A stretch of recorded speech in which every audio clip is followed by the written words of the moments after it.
Salve, salve galera! Seguinte, aula de hoje, vídeo de hoje, a respeito da unificação alemã, certo? Já tem outro vídeo aqui no canal, nessa paradinha aí, sobre unificação italiana, certo? É fundamental vocês sacarem as duas. Por quê? Porque estão acontecendo em momentos simultâneos, certo? Elas são paralelas uma junto com a outra. E a todo momento, cara, essas duas relações, né, essas duas unificações, elas se interferem. Principalmente a italiana se beneficia dos processos que acontecem na formação da Alemanha, certo? Ou seja, os conflitos em que os alemães vão se envolver, as guerras em que a Alemanha vai, que ela inicia, os italianos vão aproveitar a brecha e seguindo o rastro aí para se firmarem como Estado. Então, coloquem em mente que esses dois processos eles estão ocorrendo de forma simultânea. O outro detalhe é que principalmente as questões que originam esse episódio, né, tanto da unificação da Itália quanto da unificação da Alemanha, eles são os mesmos. Ou seja, são regiões extremamente fragmentadas, né? São estados autônomos, todos eles divididos, e duas regiões que ficaram aí sob forte domínio de grandes potências europeias. Então, a maior parte, tanto dos estados italianos quanto dos estados germânicos, elas vão ser dominadas principalmente pela Áustria e pela França. Então, essas zonas de influência, né, ou seja, quem é que determina as diretrizes, quem é que organiza a política, quem dá as ordens, vão ser principalmente essas duas grandes potências, os austríacos e os franceses dominando essas regiões. E aí entra o causador, né, ou seja, o início do processo de unificação. De novo, olha para você verem a semelhança. Do mesmo jeito que no caso italiano, a região do Piemonte, ela foi a pioneira aí, né? Ela foi o local, a região que desejou um processo unificado. Na Alemanha, essa região, quem lidera os diálogos, quem lidera o projeto, quem lidera a iniciativa para uma centralização da política vai ser a Prússia. Essa é a região prussiana. Por quê? Porque é a região mais industrializada, é a região com comércio mais forte, é a região com a burguesia mais avançada e com o espírito já capitalista presente. Então, cada vez mais a população dessa região ela deseja aumentar os seus lucros e diante desse quadro, o pensamento, né, a principal ideia é de que estados fortes, um estado centralizado, significa menos barreira comercial, menos taxa, menos tarifa alfandegária, ou seja, o produto ele pode circular de forma mais barata, além de concentrar um número maior de população consumidora. Sacou? Então, esse projeto industrial, eu quero que isso fique claro, certo? Eu preciso que você já coloque na cabeça essas duas, como é que a formação dessas duas grandes potências, elas vão ser lideradas com esse objetivo.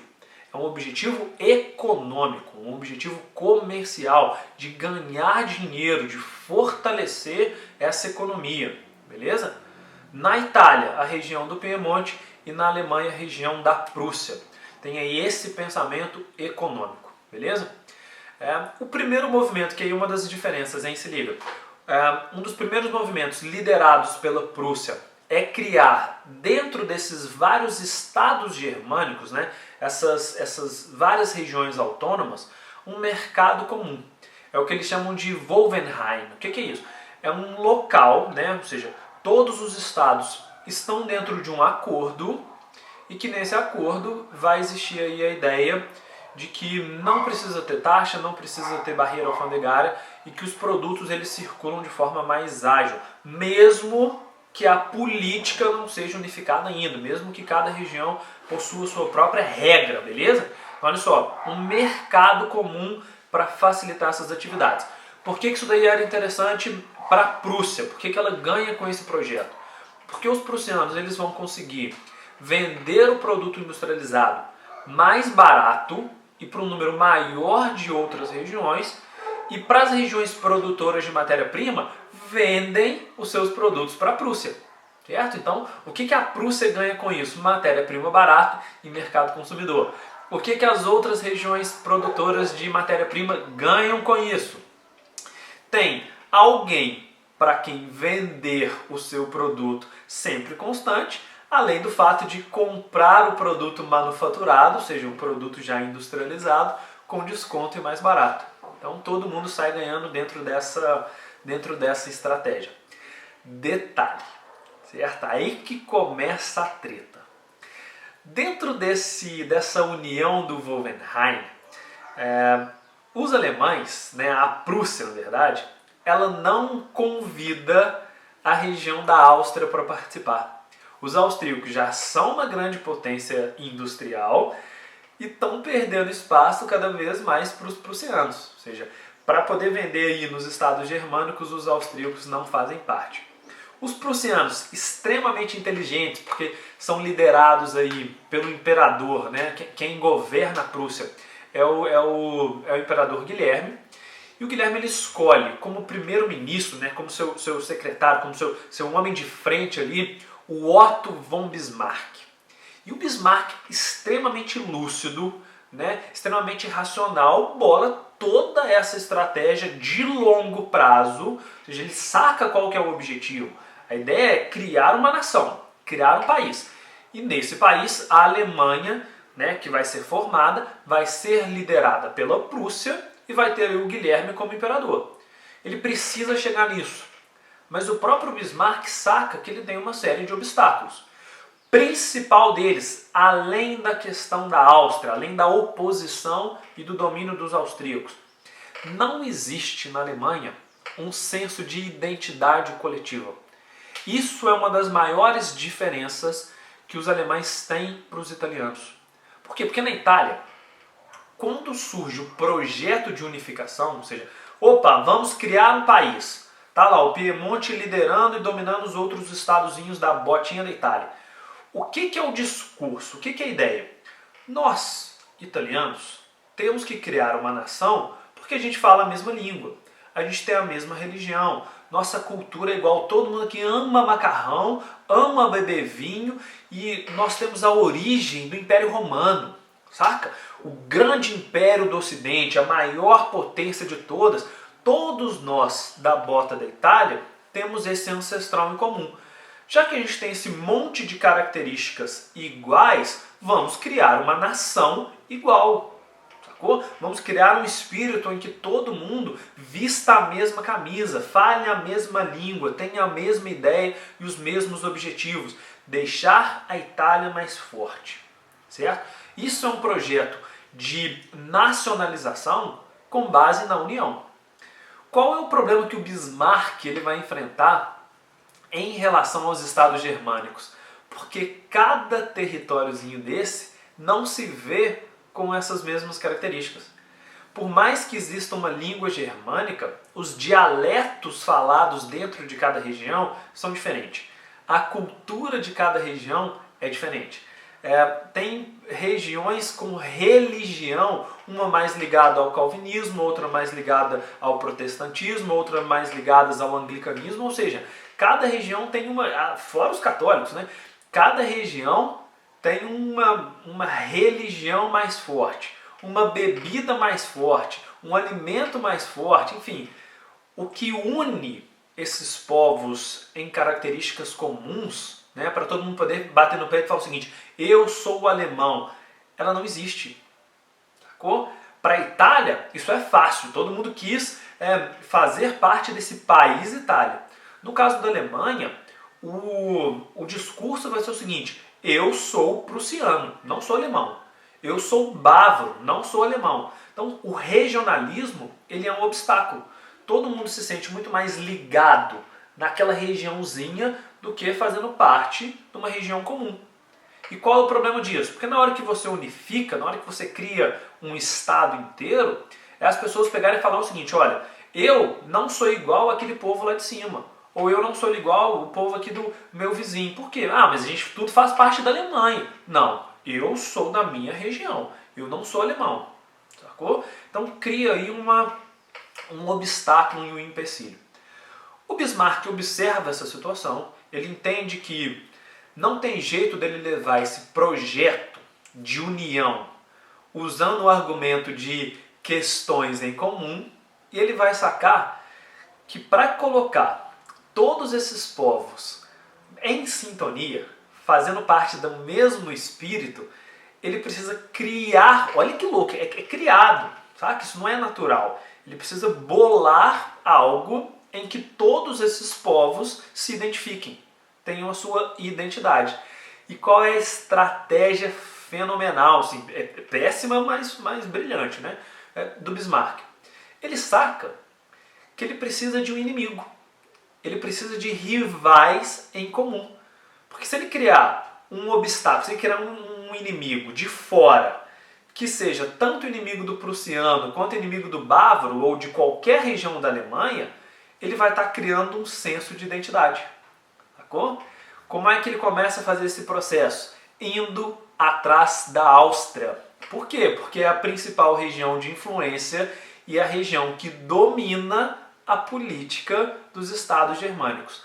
Estratégia dele, processo, como é que ele vai fazer isso? Primeiro, sim, genial. Primeiro, convida os austríacos para entrar em guerra. Olha só, Prússia, certo? Bismarck liderando a Prússia, não existe a Alemanha ainda. Convida os austríacos para entrar em guerra contra a Dinamarca, para pegar território da Dinamarca. Entram essas duas regiões juntas, Prússia e Áustria. Destrói a Dinamarca. A Dinamarca faz nem esforço, só toma, só leva, certo? Vão pegar aí duas regiões importantíssimas da Dinamarca. E por que o Bismarck está criando essa estratégia? Por que ele está criando esse plano de convidar seu inimigo para entrar em guerra junto? Para sacar como os caras atuam em batalha, para entender quais são as estratégias, para entender como é que eles se organizam, sacou?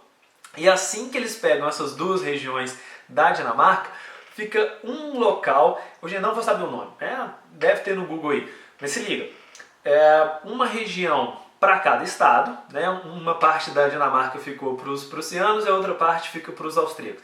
E aí o Bismarck começa a alfinetar a galera, sacou? Começa a testar os austríacos. Como? Mandando notícia falsa em jornal, criando fake news, espalhando boato aí de que a região que os austríacos pegaram está super mal administrada, que não tem recurso, que não se desenvolveu. Olha para o outro lado, olha a região que a Prússia dominou, extremamente rica, extremamente desenvolvida, recebeu infraestrutura, como é que os austríacos são péssimos, como é que os prussianos são os melhores, enfim. Dentro desse quadro de barril de pólvora, de ficar aí testando e beliscando o seu inimigo, chega uma hora que os austríacos não suportam mais essa política e declaram guerra à Prússia. E era tudo que o Bismarck queria. Por quê? Porque ele consegue juntar todos esses estados germânicos contra o mesmo inimigo. Porque uma coisa, aí que está a diferença. Olha, uma coisa é o Bismarck convocar o povo germânico para atacar a Áustria, certo? E ele saca que essa estratégia não é bem sucedida.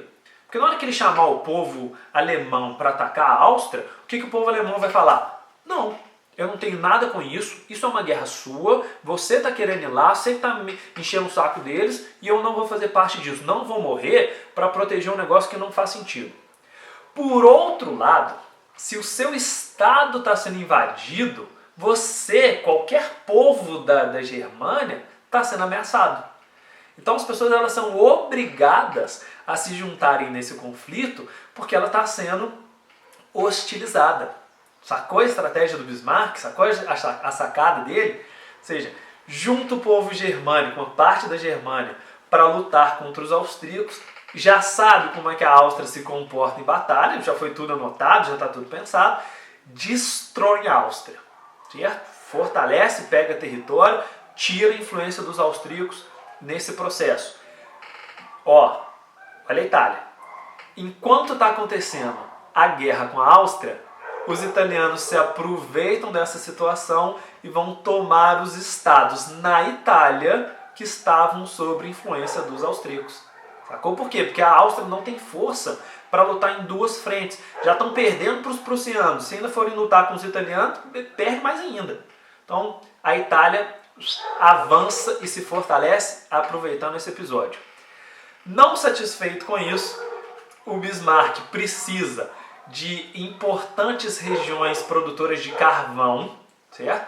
Que estão sob o domínio da França. Faz a mesma coisa, fica lá ó, testando. Tem os episódios das cartas falsas, ou seja, ele pega carta que é enviada para o Napoleão III, né, o líder dos franceses, e modifica e solta isso para a imprensa, e aí o tom das alterações parece uma hostilidade, enfim, o Bismarck ele vai tentando, ele vai beliscando até o Napoleão III não aguentar mais, declarar guerra contra a Prússia e mais uma vez cria-se um inimigo em comum ao povo germânico, certo? Porque agora a Alemanha está sendo invadida, então todos esses povos precisam se unir para expulsar esse invasor, sacou? Cria-se um exército nacional, vencem, destroem a França, que é considerada aí a segunda grande potência europeia, certo? Somente atrás da Inglaterra, e vão conseguir se unificar, vão conseguir se formar, ganhando de uma grande potência, ou seja, cria-se o país Germânia, cria-se o país Alemanha em troca desses conflitos, mesmo que não tenham uma identidade. Para a Itália, mesma situação.